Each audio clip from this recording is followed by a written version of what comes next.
তোমাদের দেখতে মানুষ মতো লাগে, তোমাদের নানা ধরনের বেশিভাবে গালিগালাজ করেছিল তারা। সেগুলি অর্থাৎ আমাদের সভ্য সমাজে সে সমস্ত কথাবার্তাগুলি কোনো মুহূর্তে মেনে নেওয়া যায় না। তো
সাংমা জাতের বিরাট একটা উজ্জ্বল নক্ষত্র ছিল।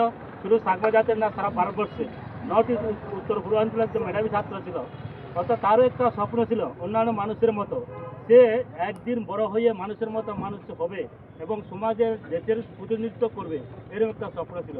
কিন্তু দুর্ভাগ্যের বছর তার অর্থাৎ জাতপাতের বেদের উপর তাদের উপর নানা ধরনের মানবিক, শারীরিক নানা ধরনের অত্যাচার করা হয়েছিল সেখানের মধ্যে। সেখানে এমনভাবে তাকে নির্মম অত্যাচার করা হয়েছিল, ছুরি মেরে আঘাত করা হয়েছিল।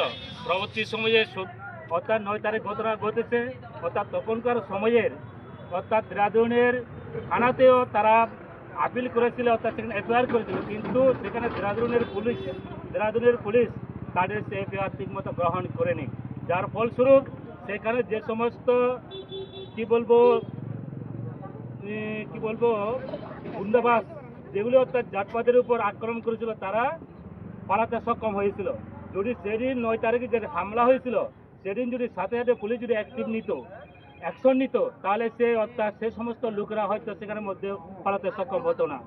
যদিও আমরা খবর পেয়েছি সেখান থেকে 6 জনের মধ্যে 5 জনকে গ্রেপ্তার করা হয়েছে, আসল যে কালপিট তাকে কোনো গ্রেপ্তার করা হয়নি।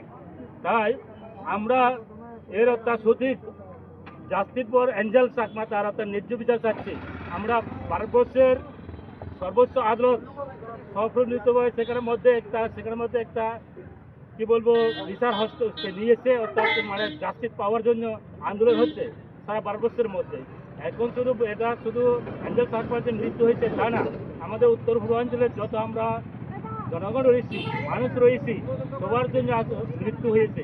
তা আমরা চাই নেক্সট জেনারেশন ভবিষ্যতে যাহাতে এমন এঞ্জেল চাকমার মতো যেখানে বন্য বৈষম্যের শিকার যাহাতে না হয়। অর্থাৎ আমরা যেখানে থাকি, আমরা যেহেতু ভারতবর্ষের নাগরিক, অর্থাৎ আমরা ত্রিপুরার বাসিন্দা, ত্রিপুরার লোক আমরা যদি এবং ভারতবর্ষের বাসিন্দা, আমাদেরকে নাগাল্যান্ডে গিয়ে কি বলবো, মিজোরাম গিয়ে কি বলবো, দেরাদুন গিয়ে, দিল্লিতে গিয়ে, মুম্বাই গিয়ে আলাদা সেখানের মধ্যে আমাদেরকে চাইনিজ, মোমোস নানা ধরনের সেখানের মধ্যে কুয়াড়ে ফেটে হচ্ছে না।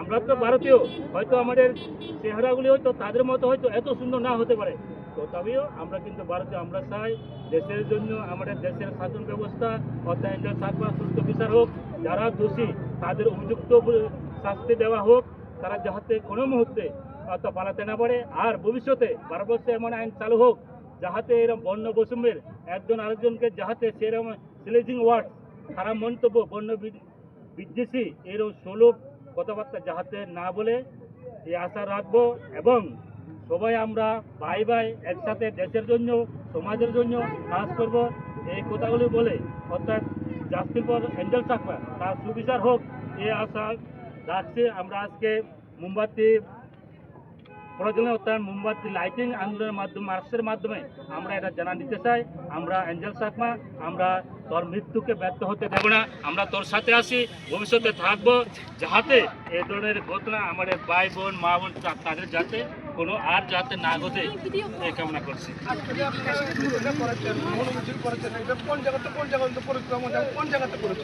আমরা এই মনোমিছিল নতুন বাজারে আশ্রম সমনি থেকে আমরা থানা অবধি গেছি, সেখান থেকে আমরা বাইপাস সেখান থেকে ঘুরে আমরা যেখান থেকে আমরা আমাদের গন্তব্যস্থল যেখানে ছিল সেখান থেকে আমরা আবার এই মনোমিছিল আমাদের শেষ করেছি। আগামী দিনে আপনারা যে ভারতবর্ষ এবং ত্রিপুরার মধ্যে যে ন্যাক্কারজনক একটা ঘটনা ঘটেছে, এই ঘটনার রাজ্যবাসীকে কি বার্তা দিতে চান আপনারা? আমরা এই বার্তা দিতে চাই, ভবিষ্যতে এই ধরনের যদি ঘটনা যদি হয় তাহলে এতে অর্থাৎ আরও একটু বেশি বৃহত্তর আন্দোলন হবে।